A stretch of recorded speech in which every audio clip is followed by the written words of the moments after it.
Hi, welcome to Courtroom Confidential's International Spotlight segment. I'm very excited to bring this segment to you live from Mauritius, which is a beautiful island nation off the eastern coast of Africa. And it's also my first time here.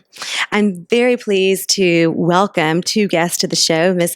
Dipna Gunnoo and Mr. Jalal Ahdab. Glad I got that correct now. And I'm really excited to have both of you here today. Dipna, you're the head of the MCCI Arbitration and Mediation Center. And Jalal, he is a partner at Bird and Bird in Paris, and you're specifically head of the arbitration team, correct?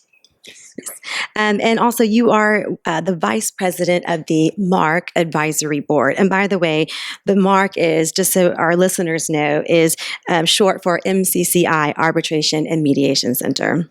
Okay, so you guys are here to talk first and foremost about international arbitration, Mauritius Arbitration Week, and also the growth that you're seeing in investment in Africa and how it's sort of driving this demand for arbitration.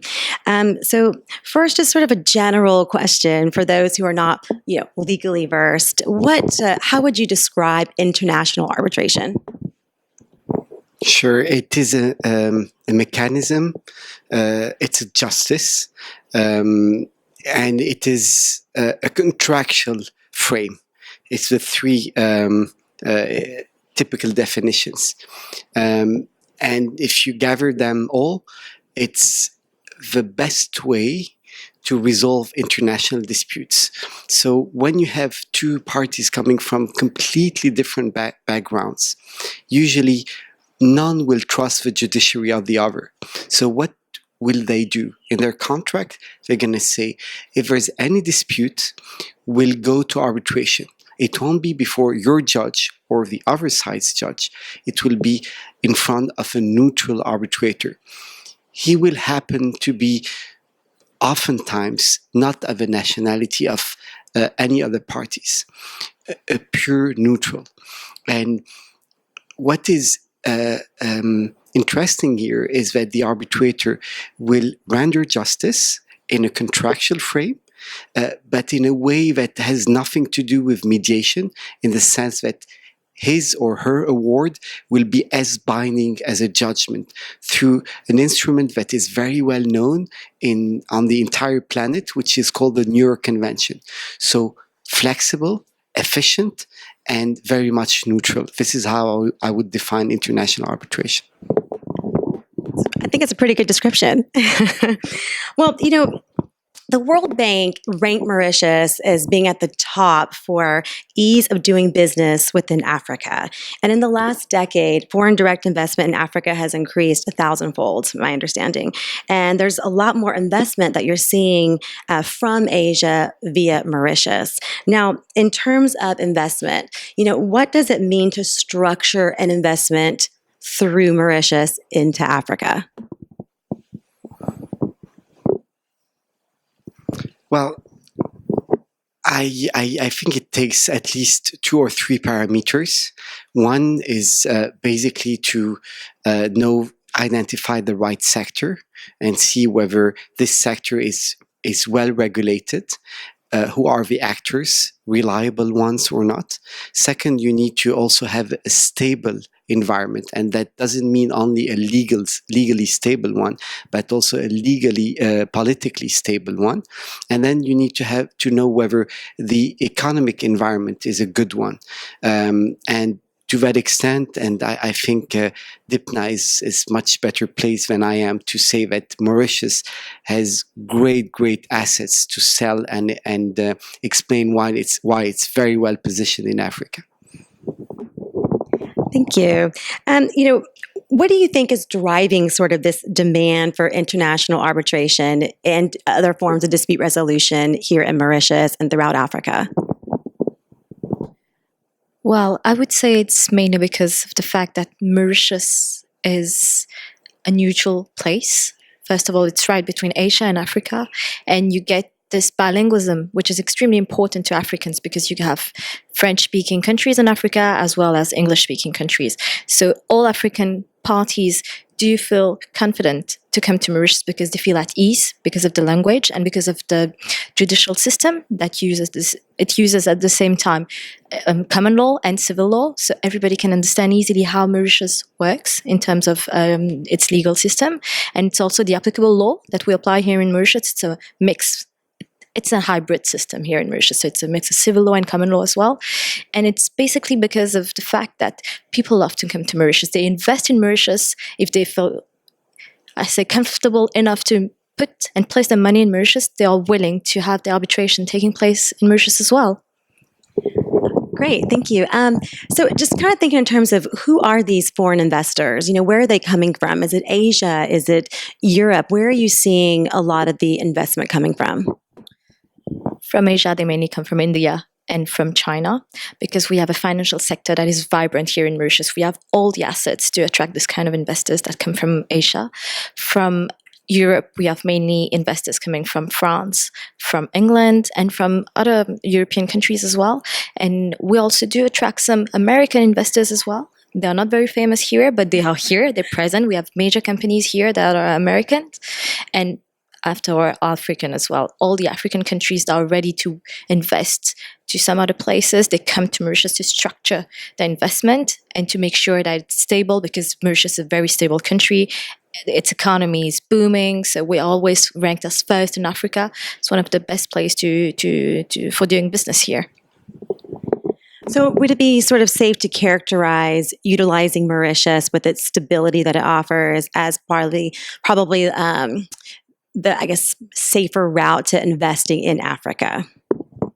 Correct. This is exactly what Mauritius is trying to reach, this position, to let people know that it's extremely safe to invest your money and to take that money and to go to Africa or anywhere else in the world, because it's extremely safe. It's like going to Singapore or Hong Kong in Asia, or going to Switzerland in Europe. You're safe here. It's extremely neutral.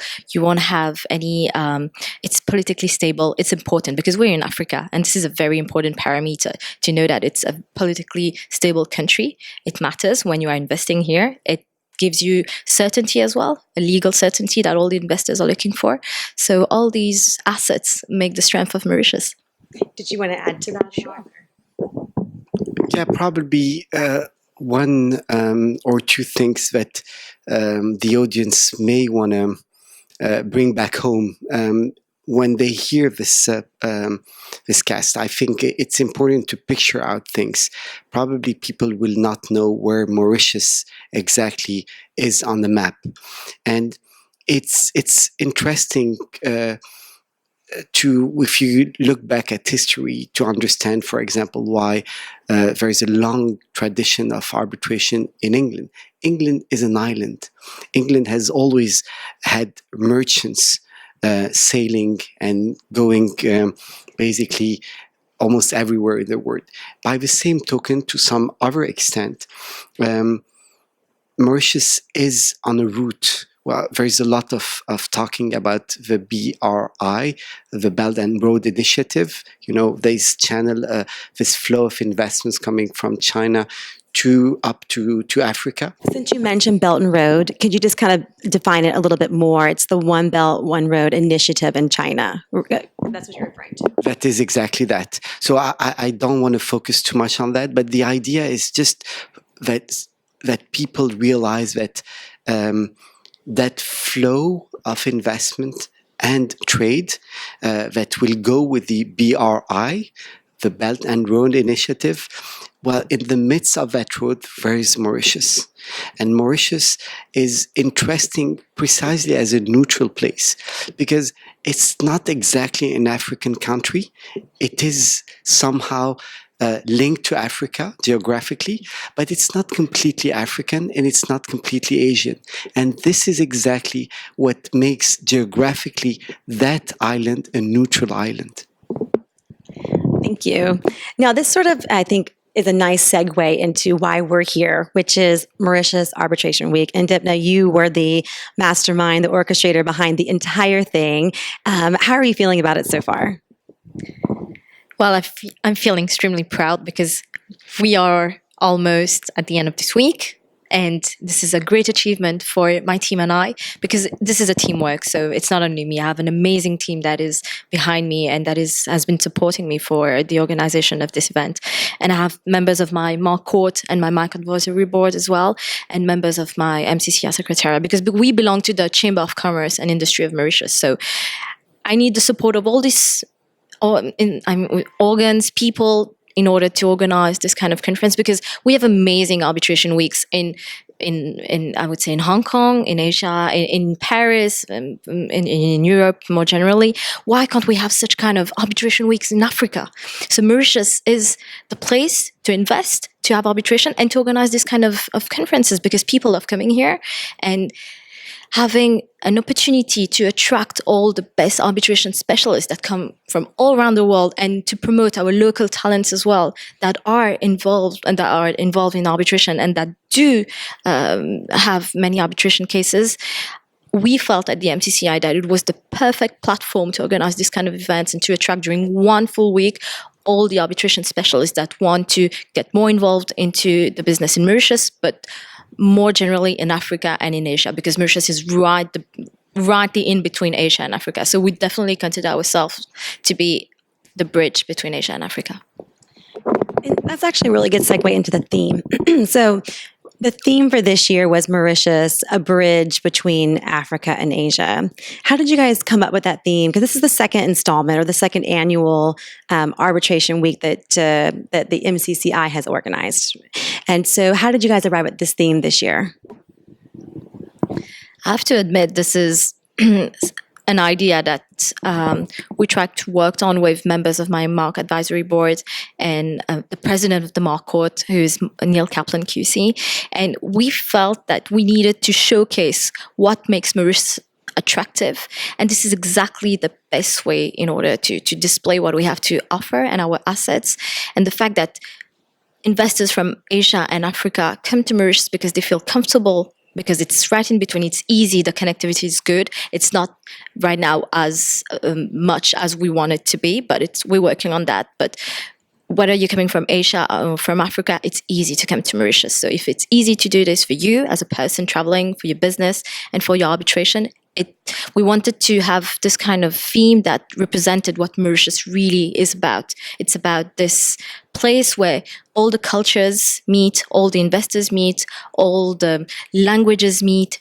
Mauritius is a melting pot. There are so many different type of population here. So this is exactly what we wanted to symbolize through this theme that we selected. I think, and listening, and by the way, I've been really impressed so far with the conference, and the people that have attended are very engaged. I mean, there are a lot of questions that come out, and they sound very, like I said, well-informed, and they're asking really good questions and keeping everyone, like you said, engaged. It's really interactive. It's nice. So congratulations on that. Now, Jalal, I know you are vice president of the MARC Advisory Board. You know, as vice president, what's your vision for the MARC, I would say, over the next decade? Well, first of all, it's important that you stress that I'm only the vice president, because we have an amazing president, Sarah Grimmer. She's the head of the Hong Kong Arbitration Center, and there's Sarah Grimmer. Exactly, Sarah Grimmer, who's and as I did not mention perhaps this beforehand, there's an agreement between the MARC and the HKIC, and like we have other agreements with other centers, but we do also count on the HKIC in terms of showing us the way. It has been a very successful center in Asia, and they have agreed, a little bit like our older brother, to show us the way to be even more successful. Now, I want to say something important, which is that there's a momentum. The economy here is booming. People are excited, as you just mentioned. You felt it. There's a lot of passion about what Mauritius stands for, how arbitration has the potential to grow very quickly and exponentially. But we have to put passion aside, because it's not just about whether the economy grows or everything works well. It's also about the bad days. And even in looking at the bad days, people here are very confident. And that's the strength of Mauritius. Again, going back to stability, you have to look at things on the long run, regardless of the momentum. And basically, the reason why you have MARC has been able to attract so many nice people from all over the world was because deep inside, everyone knows there's a huge potential. That is not a question of 2019 or 2020. It is meant to be. And to that extent, I don't have anything, even if I sit at the advisory board, so I don't have anything to advise other than just wait, continue your work of promoting as you're doing excellently through Dipna's impressive work. But of course, it's a team, as she mentioned, and it's going to pay off. And it's actually, to some extent, already paying off. The reputation, the perception, and all is, I think, following the right direction. So I would simply say continue. I think the general consensus at this point, from what I've been hearing throughout the conference and from the two of you in our conversation, is that Mauritius is probably best positioned to foster and develop this positive relationship between Europe, Asia, and Africa. Would that be a good sort of way to describe it? I just wanted to mention that Mauritius used to be a British and a French colony, so we have strong ties with Europe. So this is why we still have many European investors that still come to Mauritius, and we have many African investors, especially coming from South Africa, that come to Mauritius, and as well as Asian, because the main population in Mauritius is from India. So we have all these strong ties because of our history that makes us the perfect place to connect all these three continents. That's actually a really good way to describe it. I am so happy you guys were able to join me with the podcast. I don't want to keep you too long, but for those who do have to come here for arbitration, or maybe just vacation or holiday, as they say here, what is your favorite place to visit here for our listeners? Okay, my favorite spot here in Mauritius is on the East Coast. It's my favorite part of the island because it's still very wild. All the best hotels are on the East Coast, and the beach is amazing. So I go every week. During the weekend when I have time, I go scuba diving on the East Coast. I won't tell the powers that be that every weekend you go over to the East Side, but I love the passion. That's when someone speaks like that, that's when I want to go to that. That's when I want to go see it. What's your favorite place? Because you live in Paris, but you come here quite often, or you've been here many times. If you had to recommend maybe sort of an insider's tip of where to go, what to see, what's your best recommendation? It's difficult to say because I would be promoting the name of a chain of hotels, which I would really don't want to do right now. Okay. But one thing is sure is that for those listening to this podcast, I think that they need to know that you have the best spots ever to do what? Kite surfing. It's just the most amazing place. And it's a little bit like sharing our passion for arbitration. You basically sail, you also fly, and it seems like you're on another planet. And this is what Mauritius is about. And I hope I have described it the best way possible. I think you did a pretty adequate job. I don't know, kite surfing seems a bit scary to me, and I'm pretty adventurous. But I know I was recently in the Dutch island of Bonaire. Have you guys ever been there, heard of it? It's a Caribbean island. It's still a Dutch sort of territory, and their biggest thing is kite surfing. In fact, I believe they have the World Cup of kite surfing there. So I got to check it out. It looks amazing, thrilling, but also a little bit scary. May I just add on that precisely? You see, even on that, Mauritius is never reaches any extreme, because even a sport like that would appear scary would actually be okay, because it's all contained. It's never in the extremes.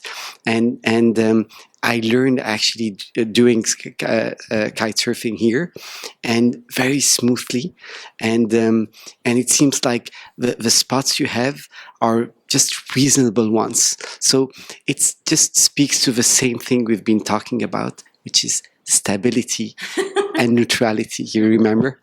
Yes. I like how you just brought everything full circle and just tied a little bow on it. It's great. It's great. Thank you so much. Well, thank you guys so much for being on the podcast and the show with us. I really appreciate it. I wish you a successful remainder of the conference. I mean, if it's anything, the remainder is anything like the first, 2 days, it's going to be amazing, right? Well, this is Courtroom Confidential. I'm your host, Tara Shaw, and thanks to all of our listeners for being here today.